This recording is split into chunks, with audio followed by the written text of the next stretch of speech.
नमस्कार दोस्तों, मैं सनातन राजभर आप सबके बीच में नई वीडियो लेकर आया हूँ। इस वीडियो में मैं आप लोगों को एक कहानी सुनाया हूँ।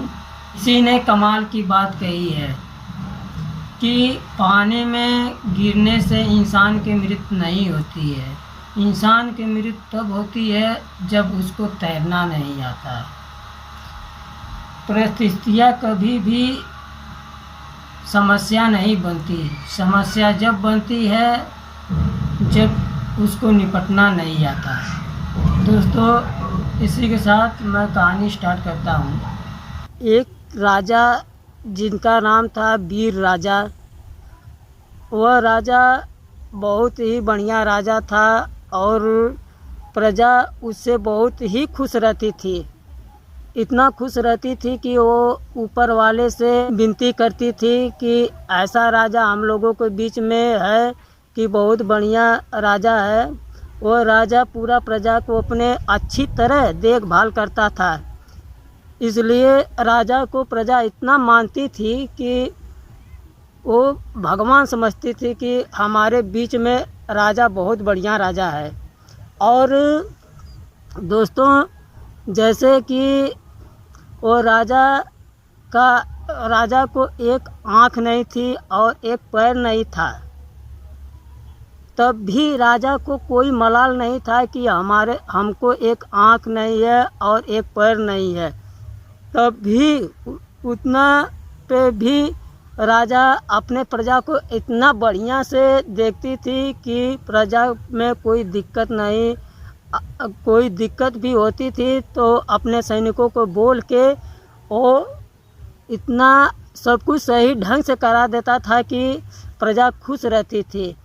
एक दिन क्या हुआ, राजा अपने महल में घूम रहा था। घूमते घूमते उसकी निगाह तस्वीरों पे गई और तस्वीर निहारने लगा तो तस्वीर उनके पूर्वजों की तस्वीर थी। जैसे कि उनके राजा के पिता का और पिता के पिता का। तो सोचा कि हमारे महल में पहले के शूरवीर थे। तो एक पेंटिंग खाली देखा तो राजा सोचा कि यहाँ क्यों ना अपनी तस्वीर लगा देते हैं। तो राजा चिंता में पड़ गया कि आखिर तस्वीर बनाएगा तो कौन बनाएगा ऐसी तस्वीर। तो राजा के साथ में जो रहते थे तो सलाहकार तो बताएं कि राजा साहब ऐसा करिए, आप ऐलान करवा दीजिए कारीगरों को कि ऐसा तस्वीर जो बनाएगा उसको हम इनाम देंगे। तो राजा बोला कि ठीक है, मैं ऐलान करवा देता हूँ। वो घोषणा करवा दिया पूरा अपने प्रजा में कि ऐसा जो तस्वीर बना देगा उसको हम इनाम देंगे।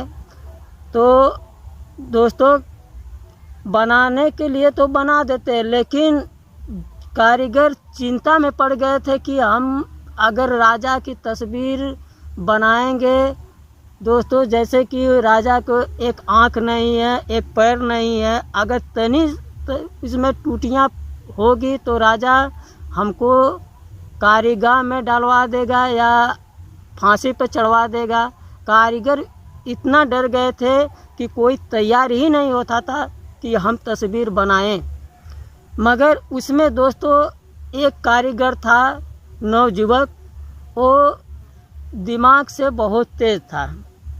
तो वो भी महल में पहुंचा तो राजा से बोलता है कि राजा साहब हमको 24 घंटा की मोहलत दीजिए, मैं सोच के आपकी तस्वीर बना दूंगा। तो राजा ने बोला ठीक है, हमने आपको 24 घंटा की मोहलत दे दी। तो लड़का जाता है अपने घर, बहुत सोचता है, बैठ के दिमाग लगाता है। दिमाग लगाते लगाते वो तस्वीर में कामयाबी सोच लेता है कि क्या कामयाबी ऐसा हासिल कर लेगा। तो 24 घंटे के बाद फिर मानो कि राजा के महल में इतना भीड़ हो जाती है कि कारीगर उसकी कौन सा ऐसा फ़ोटो बनाएगा। और जो बाहरी कारीगर थे वो भी आए थे देखने के लिए। तो लड़का पहुंचा और बैठा, तो पेंटिंग बनाने की जो पूरा सामान है, सामग्री, वो मंगवाया और रख दिया, लड़के के सामने रख दिया गया कि हाँ लो अब अपना काम शुरू करो। तो वो लड़का ऐसा सोचा कि राजा को एक आँख नहीं है और एक पैर नहीं है, अगर राजा को अगर तनिक भी पेंटिंग में खराबी होगा तो राजा गुस्सा होकर कुछ भी कर सकता है। तो अपने मन से डर भय निकाल के लड़का सोचा कि चलो ठीक है, जो भी होगा देखा जाएगा, पहले मैं तस्वीर बनाता हूँ। तो लड़का पेंटिंग शुरू कर दिया बनाने। तो एक बहुत ही सुंदर घोड़ा बनाया और राजा का जो पैर नहीं था और एक पैर था, तो वो पैर सामने दिखा दिया और हाथ में तीर धनुष पकड़ा दिया। वही उसी आँख से नसीना ले रहे थे जो आँखें उनकी नहीं थी। तो मालूम पड़ता था कि राजा अब घोड़ा पे बैठकर और तीर धनुष सादे निशाना खींच रहा है। ये रूप में तस्वीर बनाया कि ताकि तस्वीर देखने पे कितना सुंदर लगती थी कि जब बना के कारीगर ओके कर दिया तस्वीर, तो तस्वीर राजा के पास गई। तो दोस्तों जब राजा तस्वीर देखा तो इतना खुश हुआ कि उसकी खुशी का कोई ठिकाना ही नहीं था कि राजा कितना खुश है। ऐसा कारीगर ने तस्वीर ही बना दिया था कि राजा इतना खुश हो गया। और जब वो तस्वीर को पूरा अच्छा से लगाया दीवार पे, तो और सब देखे तो बोले कि वाह कितना बढ़िया, बहुत बढ़िया तस्वीर बनी है।